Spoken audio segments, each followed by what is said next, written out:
伊表示，电线讲由陆立门登陆，加开台湾翰林文化电影乌水沟团旗，推出制作人刘佩玲演者虎城300，透过电影作品的电线讲角色、甲剧情、形象等等，开发出桌游、扑克牌等一系列生活娱乐的产品，相当丰富。并且伫台南旧城区的赤坎澎湃上款的小厅召开招商说明会，得到热烈的回响。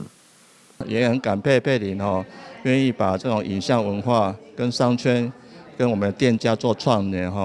然后以前电影没有做这样的事情，大概都是靠票房。那这次它结合商圈的元素，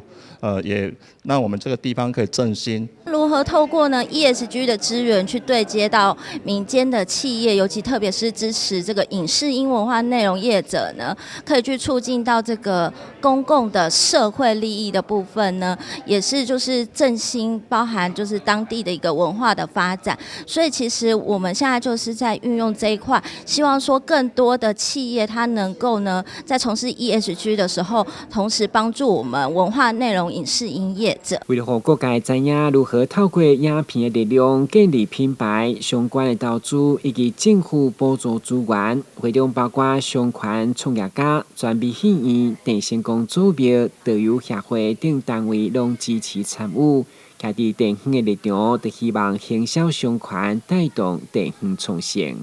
都透过这个成功的 IP 授权那结合不管是品牌的打造啊，还有这个整个的行销还有这个结合政府的资源，怎么做一个紧密的结合？我想也透过我们的佩玲的分享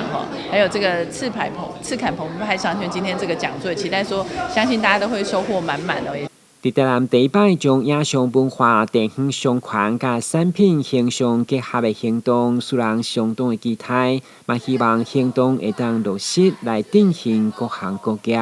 台南新闻阮吉采访报道。